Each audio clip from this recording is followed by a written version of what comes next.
On March 15th, 2025, Politico reported Chuck Schumer has given Senate Democrats an out, drastically lowering the chances of a government shutdown Saturday. The Senate Minority Leader, both privately to his caucus Thursday and in a floor speech shortly after, said he would vote to advance a GOP-written stopgap to fund the government through September. He said the Republican spending bill is very bad, but he argued the potential for a shutdown has consequences for America that are much, much worse, and would empower President Donald Trump and Elon Musk to further gut federal agencies. It's a remarkable shift. Just 24 hours before, Schumer had said Senate Republicans didn't have enough Democratic support to clear the 60-vote threshold to advance House Republicans' continuing resolution. Senate Majority Leader John Thune has now teed up that procedural vote for 1:15 p.m. and indicated he'd be willing to give Democrats a poised-to-fail vote on a 4-week stopgap as part of a deal to speed up passage of the Republicans' CR. All 100 senators would have to greenlight that, and as of Thursday evening, Schumer said there was no time agreement. Republicans need 8 Democrats to join them to advance the CR.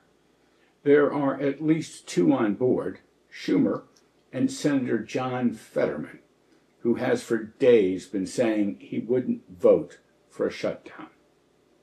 But even as Schumer gave Democrats cover, a handful announced or reiterated their no votes after his speech. Several have yet to publicly weigh in. The backlash to Schumer's call was swift. House Minority Leader Hakeem Jeffries didn't criticize Schumer directly in private comments to his caucus, but said House Democrats stood on the side of the American people. And Representative Jim McGovern said he was extremely disappointed. In every generation, there are moments when standing up for what is right means standing alone. In 1956, Senator John F. Kennedy published Profiles in Courage, a tribute to 8 U.S. senators who risked their careers, their reputations, and sometimes their lives to defend principle over politics. But the theme is timeless. Courage in public life is not the absence of fear. It's action in spite of fear.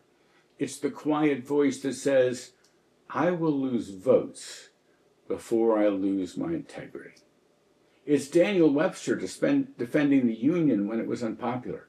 It's Edmund Ross voting to acquit President Andrew Johnson, knowing it would end his political career. It's Margaret Chase Smith condemning McCarthyism while others stayed silent.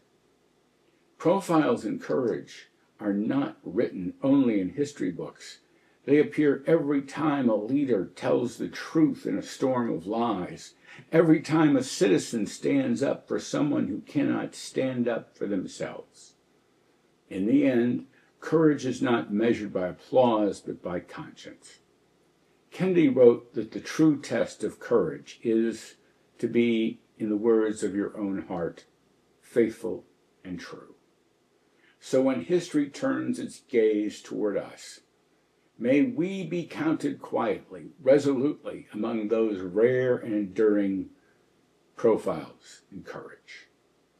In September and for the entire month of October, Chuck Schumer has led a unified Democratic Party in opposition of a clean continuing resolution.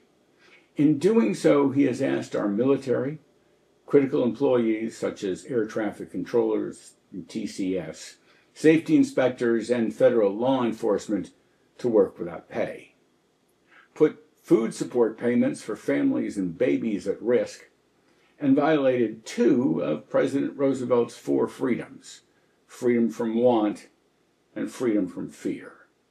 But now he's free of criticism from his fellow Democrats. And he caused an Obama-appointed federal judge from a solid blue state to commend the actions of President Trump.